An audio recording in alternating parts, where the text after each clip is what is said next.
जय जगन्नाथ दर्शक बंधु आज मार्च 27 तारिख शुक्रवार मुझे आसी आज दिन कतोटी गुरुत्वपूर्ण खबर से भिडियो शेष जाए देखु एवं आपण मान भल पाइबा स्वरूप भिडियो को गोटे गोटे लाइक कर दिंतु आउ सहित आम चैनल को जब नुआ आसी चैनल को सब्सक्राइब कर साइड रे बेल आइकन को ऑल रे सेट कर दिंतु जहाँ फल प्रत्येक न्यूज आप सर्वप्रथम पाइपर तेज चलतु आज दिन कतोटी गुरुत्वपूर्ण खबर उपर नजर पकाइबा आज प्रथम खबर एप्रिल रु महंगा हेबा औषध तेणु सूचना मिली आसंता 1 एप्रिल 2026 ठार जंत्रणा नेबार आंटीबायोटिक एवं ज्वर ह्रासकारी औषधर मूल्य वृद्धि पाइब। जातीय औषध मूल्य निर्धारण कर्तृपक्ष अर्थात एनपीपीए जातीय आवश्यक औषध तालिका अर्थात एनएलईएम रे तालिकाभुक्त 1000 रु अधिक औषधर मूल्य सामान्य वृद्धि को अनुमोदन करिसेंती। एही वृद्धि होलसेल मूल्य सूचकांक अर्थात डब्ल्यूपीआई उपरे आधारित।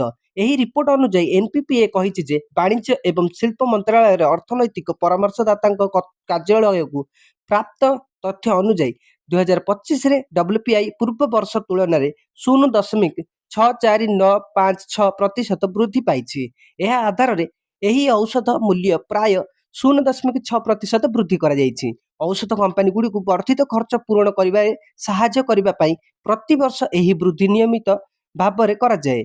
एनएलईएम रे तालिकाभुक्त 1000 रु अधिक औषध पाई समन्वित मूल्य प्रযোज्य हेबो। परवर्ती खबर फसल बीमा योजना रे किपरि पाइबे लाभ तेबे सूचना मिलिछि देशर जनसंख्यार अधारु अधिक आज भी कृषि उपर निर्भर करती किंतु कृषक मानक जीवन सहज नुहे। चाष पई प्रचुर कठिन परिश्रम करबाकू पड़े हेले पाग जे सहायक रहिबो ताहार कोनोसी ग्यारंटी नाही। केतेबेले अत्याधिक वर्षा हुए तो आउ केतेबेले आदौ वर्षा हुए नहीं एवं केतेबेले कुआपथर झड़ वर्षा संपूर्ण फसल को नष्ट कर दिए। एपरि परिस्थिति कृषक मानक पई सबुठारु गुरुत्वपूर्ण प्रश्न हेउछि सेमानकर क्षति किपरि पूरण करा जिवो। एपरि परिस्थिति भयभीत हेबार कोनोसी आवश्यकता नाही। सरकार एपरि परिस्थिति चाषी मानक सहायता जोगाई दियंती। एथिपई प्रधानमंत्री फसल बीमा योजना वर्तमान कार्यकारी हेउछि। एही योजना केवल क्षतिपूरण करे नाही यह चाषी आयत को स्थिर करिबारे मध्ये सहायता करे। परवर्ती खबर वंदे भारत एक्सप्रेस रे खराब खाद्य परसिबा पड़िला महंगा तेबे सूचना मिलिछि आईआरसीटीसी उपरे बड़ कार्यानुष्ठान पड़िला 10 लाख टंकार फाइन। निज company Indian railway catering and tourism corporation IRCTC उपरे एक्शन नेछि भारतीय रेलवे। एथिसह भेंडर उपर 50 लाख टंकार जरिमाना होइछि। भेंडर चुक्ति बातिल पई दिए जाइछि निर्देश।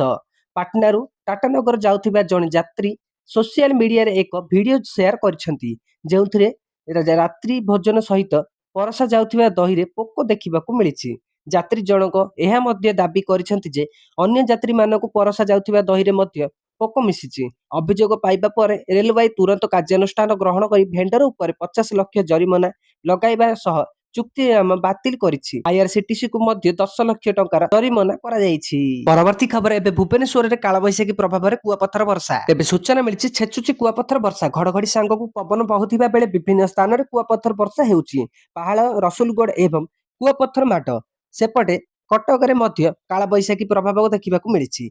ट्विन सिटी रे एबे कालबैशाखी प्रभाव रे प्रबल वर्षा हेउथिबा बेले आगामी 3 घंटा पई सतर्कता जारी करा जाइछि तथा 4 जिला को आगामी 3 घंटा पई वर्षा सतर्कता जारी करा जाइछि। कटक पुरी खोर्धा आउ जगतसिंहपुर पई वार्निंग जारी करा जाइछि। प्रबल पवन सह मध्यम धरणर वर्षा होई पारे 40 रु 50 किमी बेगरे पवन बही पारे। परवर्ती खबर आसीगल आईपीएल 2026 रो सेकंड शेड्यूल तेबे सूचना मिलिछि क्रिकेट प्रेमी अपेक्षार अंत घटिछि। बीसीसीआई आईपीएल 2026 रो द्वितीय पर्यायर कार्यसूची प्रकाश करिछि। पूर्व प्रथम 20 टी मैच अर्थात 28 मार्च रु एप्रिल 12 पर्यंत पई कार्यसूची घोषणा करा जायतिला। एबे द्वितीय पर्यायर मैच अर्थात 13 एप्रिल रु 24 मई 2026 पर्यंत पई कार्यसूची प्रकाश करा जायछि। एही पर्यायर लीग पर्यायर अवशिष्ट 50 मैच खेला जिवो। द्वितीय पर्यायर मैच गुड़िक बेंगलुरु मुंबई चेन्नई कोलकाता दिल्ली अहमदाबाद हैदराबाद लखनऊ जयपुर धर्मशाला रायपुर एवं न्यू चंडीगढ़ समेत देशर 12 टी भिन्न सहर रे खेला जिवो। टूर्नामेंट एहार निर्णायक मोड निकट को आसुथिबारु प्ले ऑफ दौड़ आहुरी रोमांचक हेबाकू जाउछि।